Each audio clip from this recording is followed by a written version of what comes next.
Assalamualaikum warahmatullahi wabarakatuh. Kembali lagi bersama saya Monica Ramadhani Chania, berasal dari kelas 19A Program Studi Pendidikan Sejarah Fakultas Keguruan dan Ilmu Pendidikan Universitas Riau. Baiklah, pada kesempatan kali ini kita akan membahas kembali suatu materi yang berkaitan dengan mata kuliah Sejarah Indonesia 2, di mana mata kuliah ini diampu oleh Bapak Nurdiansyah MPD. Pada minggu lalu, kita telah membahas mengenai pergerakan nasional, dan pada kali ini kita akan melanjutkan materi dengan membahas tentang masa kependudukan Jepang di Indonesia dari tahun 1942 hingga 1945.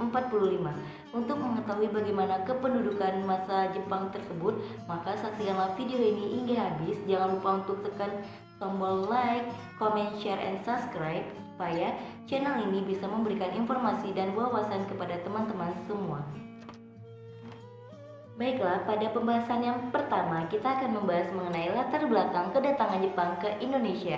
Pada tanggal 8 Desember 1941, Jepang berusaha untuk mewujudkan keinginannya membentuk persemakmuran Asia Timur Raya dengan menyerang pangkalan militer Amerika Serikat di Pearl Harbor, Kepulauan Hawaii, di mana serangan tersebut menjadi momentum awal takluknya wilayah Asia Pasifik ke tangan Jepang.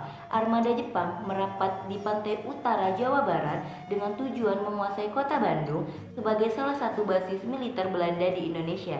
Pada tanggal 8 hingga 9 Maret 1942, Gubernur Jenderal Hindia Belanda Jardel von Schalkenburg, Panglima Perang Jenderal Ten Punten, dan Panglima Perang Jepang Jenderal Imamura bertemu di Kalijati, Subang untuk menandatangani kapitulasi Belanda kepada Jepang. Penandatanganan kapitulasi tersebut menandai perubahan pemerintahan jajahan dari Belanda ke Jepang. Pemerintahan Jepang memanfaatkan data-data intelijen untuk merancang propaganda yang dapat menarik simpati rakyat Indonesia. Kultur lokal yang mengaitkan seluruh peristiwa sebagai akibat hal-hal yang berbau metafisis dipahami benar oleh Jepang. Misalnya mengenai ramalan Joyoboyo tentang datangnya bangsa berkulit kuning yang akan mengusir bangsa kulit putih. Propaganda Jepang menarik perhatian masyarakat Indonesia sehingga kedatangannya disambut gembira oleh rakyat. Jepang tanpa banyak menemui perlawanan berhasil menduduki Indonesia. Bahkan Indonesia menyambut kedatangan bala tentara Jepang dengan perasaan senang dan gembira karena berpikir Jepang telah membebaskan bangsa Indonesia dari penjajahan kolonial Belanda pada masa itu. Kemudian selanjutnya, setelah kita mengetahui apa latar belakang kedatangan Jepang di Indonesia, kita akan membahas mengenai faktor-faktor utama kedatangan Jepang ke Indonesia, yang mana faktor-faktor ini terdiri dari beberapa hal. Yang pertama, Indonesia kaya akan hasil tambang sehingga menunjang untuk keperluan perang. Yang kedua, Indonesia terdapat bahan mentah untuk memenuhi kebutuhan industri dalam negeri Jepang. Yang ketiga, Indonesia memiliki tenaga manusia atau SDM manpower yang banyak sehingga dapat mendukung usaha Jepang. Yang keempat, ambisi Jepang untuk mewujudkan Hakko Ichui, yaitu pembentukan imperium yang meliputi bagian besar dunia yang dipimpin oleh Jepang. Serta yang terakhir ialah kepentingan migrasi, maksudnya wilayah Jepang yang sempit sedangkan jumlah penduduknya banyak, maka dibutuhkan tempat bagi pemerataan penduduk Jepang tersebut. Maka mungkin hanya itulah beberapa faktor utama dalam kedatangan Jepang di Indonesia pada masa itu. Baiklah, selanjutnya kita akan membahas mengenai kekuasaan Jepang di Indonesia. Secara resmi, Jepang telah menguasai Indonesia sejak 8 Maret 1942 ketika Panglima tertinggi pemerintahan Hindia Belanda menyerang tanpa syarat di Kalijati, Bandung. Jepang berhasil menduduki Hindia Belanda dengan tujuan untuk menguasai sumber-sumber alam, terutama minyak bumi, guna mendukung potensi perang serta mendukung industrinya. Jawa dijadikan sebagai pusat penyediaan seluruh operasi militer di Asia Tenggara, sedangkan Sumatera menjadi sumber minyak utama. Selain itu, pada awal pergerakannya, pemerintahan militer Jepang bersikap baik hati terhadap bangsa Indonesia dengan mengaku sebagai saudara tua bangsa Indonesia. Tetapi akhirnya sikap baik itu berubah setelah sekian lama waktu Jepang menduduki Indonesia. Apa yang ditetapkan pemerintahan Jepang seolah mendukung kemerdekaan Indonesia. Padahal sebenarnya Jepang berlaku demikian demi kepentingan pemerintahannya pada saat itu yang menghadapi kondisi perperangan. Apalagi setelah Jepang mengetahui harapan besar dari Indonesia untuk mencapai kemerdekaan, akhirnya mereka pun berusaha untuk menciptakan propaganda-propaganda untuk menaruh kepercayaan pada hati bangsa Indonesia, dan Jepang pun terlihat seolah-olah memihak pada kepentingan bangsa Indonesia pada masa itu. Adapun untuk memengaruhi masyarakat Indonesia agar mau membantu Jepang dalam menghadapi perperangan, Jepang pun melakukan berbagai hal seperti mengizinkan bendera merah putih diberkibarkan di Indonesia. Yang kedua, lagu Indonesia Raya diizinkan untuk dinyanyikan. Yang ketiga, bahasa Indonesia diizinkan sebagai bahasa utama. Yang keempat ialah mendirikan berbagai organisasi, yang mana pada poin pertama hingga ketiga, hal itu tidak boleh dilakukan ketika masa pemerintahan Hindia Belanda, dan dengan cara propaganda inilah Jepang berusaha menarik hati bangsa Indonesia pada masa itu. Setelah kita mengetahui tentang kekuasaan Jepang di Indonesia pada masa itu, kita akan membahas mengenai organisasi-organisasi yang ada pada masa kependudukan Jepang di Indonesia. Yang pertama ialah Gerakan 3A yang merupakan organisasi pertama yang didirikan Jepang pada 29 April 1942 yang dipimpin oleh Mr. Syamsuddin. Yang kedua ialah Majelis Islam Ala Indonesia atau MIAI dan Majelis Syura Muslimin Indonesia (MASYUMI) yang dibentuk pada 22 November 1943 di bawah pimpinan Kiai Hashim Asy'ari menjadi organisasi Islam yang didirikan oleh Jepang. Yang ketiga ada Putra atau Pusat Tenaga Rakyat yang didirikan pada 1 Maret 1942. Organisasi ini dipimpin oleh 4 serangkai, yaitu Insinyur Soekarno, Dr. Handes Muhammad Atta, Ki Hajar Dewantara, dan Kiai Hajar Mas Mansur. Yang keempat ialah Jawa Hokkakai yang merupakan himpunan kebaktian Jawa didirikan pada 8 Januari 1944. Organisasi ini dipimpin oleh pejabat-pejabat Jepang. Mungkin itu merupakan sebagian organisasi yang pernah terbentuk pada masa kependudukan Jepang pada waktu itu. Kemudian kita akan membahas mengenai cara-cara yang dilakukan oleh Jepang untuk memenuhi kepentingan perang dan kemajuan industri Jepang pada waktu itu. Yang pertama ialah dengan cara mengadakan romusa, di mana tidak sedikit para pemuda yang ditangkap dan dijadikan romusa. Romusa adalah tenaga kerja paksa yang diambil oleh para pemuda dan petani untuk bekerja paksa pada proyek-proyek yang dikembangkan pemerintah pendudukan Jepang. Banyak rakyat kita yang meninggal ketika dijadikan romusa karena umumnya mereka menderita kelaparan dan berbagai penyakit. Dan bisa kita lihat dengan adanya romusa ini sungguhlah sangat membuat masyarakat Indonesia sengsara akibat banyaknya penderitaan yang terjadi pada masa itu.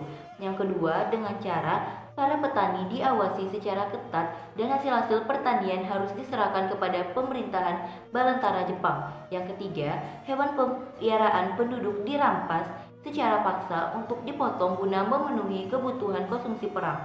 Selain itu, Jepang juga memperlakukan sistem kerja atau romusa untuk membangun jalan, jembatan, serta lapangan udara.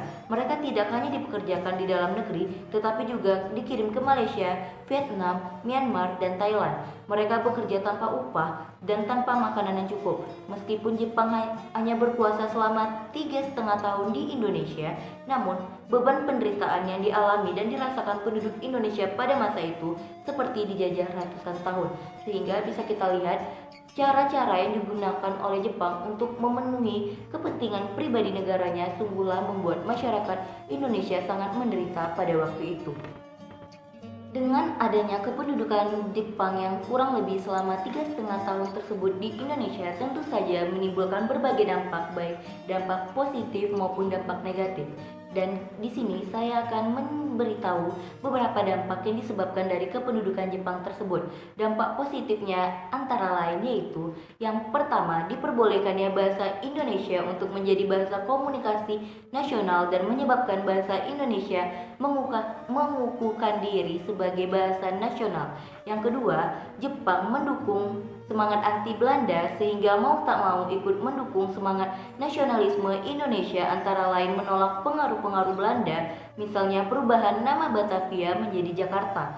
Yang ketiga, untuk mendapatkan dukungan rakyat Indonesia, Jepang mendekati pemimpin nasional yaitu Soekarno dengan harapan agar Soekarno mau membantu Jepang memobilisasi rakyat Indonesia. Pengakuan Jepang ini pun mengukuhkan posisi para pemimpin nasional Indonesia dan memberikan kesempatan kepada mereka untuk memimpin rakyatnya.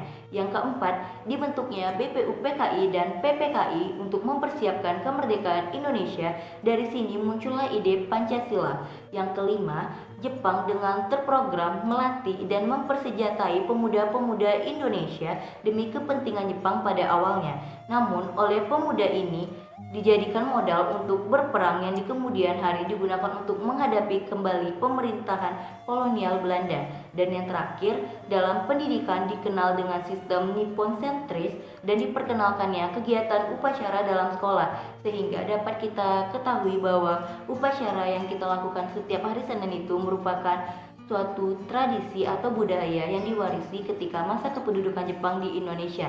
Dan adapun dampak negatif yang ditimbulkan dari adanya kependudukan Jepang di Indonesia antara lain, yang pertama, penghapusan semua organisasi politik dan peranata sosial warisan Hindia Belanda yang sebenarnya banyak diantaranya yang bermanfaat bagi kemajuan ilmu pengetahuan, sosial, ekonomi, dan kesejahteraan warga. Yang kedua, Romusa, mobilisasi rakyat Indonesia terutama warga Jawa untuk kerja paksa dalam kondisi yang tidak manusiawi dan sangat membuat rakyat menderita pada masa itu. Yang ketiga, perhimpunan segala sumber daya seperti sandang, pangan, logam, dan minyak bumi digunakan demi kepentingan perang. Akibatnya beras, dan berbagai bahan pangan petani pun dirampas Jepang sehingga banyak rakyat yang menderita kelaparan. Yang keempat, krisis ekonomi yang sangat parah. Hal ini karena dicetaknya uang pendudukan secara besar-besaran sehingga menyebabkan terjadinya inflasi. Dan dampak yang terakhir ialah kebijakan self-subvensi atau kawasan mandiri yang menyebabkan terputusnya hubungan ekonomi antar daerah. Baiklah, mungkin hanya sekian berbagai sedikit dampak mengenai kependudukan Jepang di Indonesia pada masa itu. Seperti yang kita ketahui bahwa pemerintahan Jepang ini hanya berlangsung 3,5 tahun saja di Indonesia.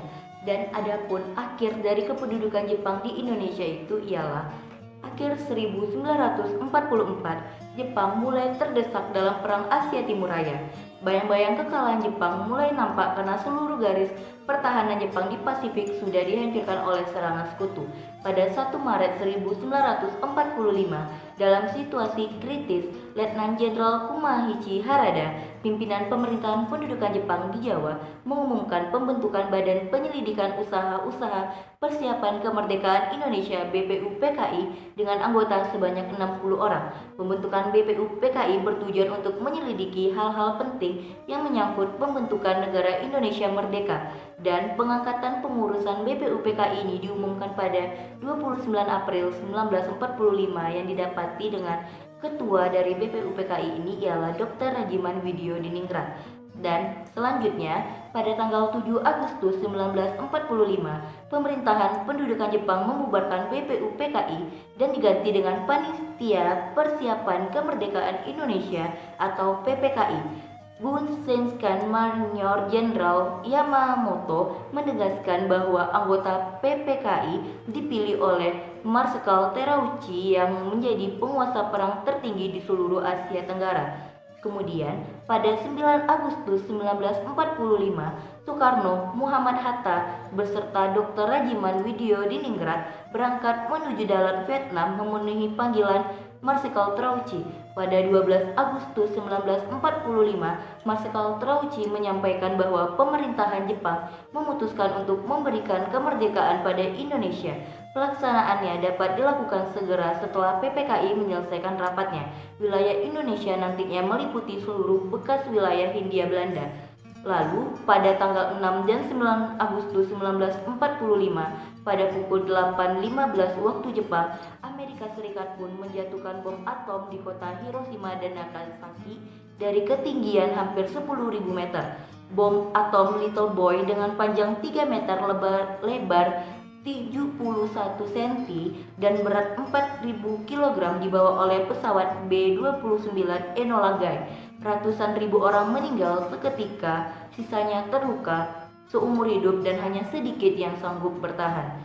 Dan akhirnya pengeboman tersebut pun berhasil melumpuhkan kondisi politik dan ekonomi Jepang. Karena itu, pada akhirnya ketika tanggal 14 Agustus 1945, Jepang menyerah tanpa syarat kepada sekutu. Pada 15 Agustus 1945, Kaisar Hirohito menyampaikan pidato di radio NHK yang dikenal sebagai siaran suara Kaisar.